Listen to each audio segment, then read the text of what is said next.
Exodus chapter 19. On the first day of the third month after the Israelites left Egypt, on that very day they came to the desert of Sinai. After they set out from Rephidim, they entered the desert of Sinai, and Israel camped there in the desert in front of the mountain. Then Moses went up to God, and the Lord called to him from the mountain and said, "This is what you are to say to the descendants of Jacob, and what you are to tell the people of Israel. You yourselves have seen what I did to Egypt, and how I carried you on eagle's wings and brought you to myself. Now if you obey me fully and keep my covenant, then out of all nations you will be my treasured possession. Although the whole earth is mine, you will be for me a kingdom of priests and a holy nation. These are the words you are to speak to the Israelites."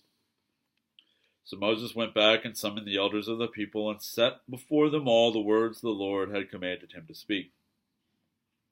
The people all responded together, "We will do everything the Lord has said." So Moses brought their answer back to the Lord. The Lord said to Moses, "I am going to come to you in a dense cloud, so that the people will hear me speaking with you and will always put their trust in you." Then Moses told the Lord what the people had said. And the Lord said to Moses, "Go to the people and consecrate them today and tomorrow. Have them wash their clothes and be ready by the third day, because on that day the Lord will come down on Mount Sinai in the sight of all the people. Put limits for the people around the mountain and tell them, 'Be careful that you do not approach the mountain or touch the foot of it. Whoever touches the mountain is to be put to death. They are to be stoned or shot with arrows. Not a hand is to be laid on them. No person or animal shall be permitted to live. Only when the ram's horn sounds a long blast may they approach the mountain.'" After Moses had gone down the mountain to the people, he consecrated them, and they washed their clothes. Then he said to the people, "Prepare yourselves for the third day.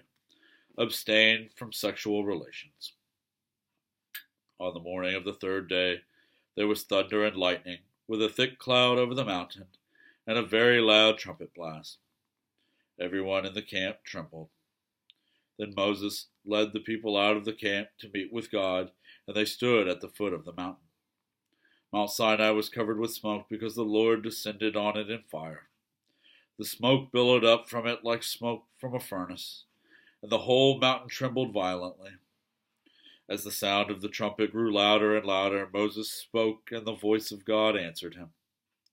The Lord descended to the top of Mount Sinai and called Moses to the top of the mountain. So Moses went up, and the Lord said to him, "Go down and warn the people, so they do not force their way through to see the Lord, and many of them perish. Even the priests who approach the Lord must consecrate themselves, or the Lord will break out against them." Moses said to the Lord, "The people cannot come up Mount Sinai, because you yourself warned us. Put limits around the mountain and set it apart as holy." The Lord replied, "Go down and bring Aaron up with you. But the priests and the people must not force their way through to come up to the Lord, or he will break out against them." So Moses went down to the people and told them.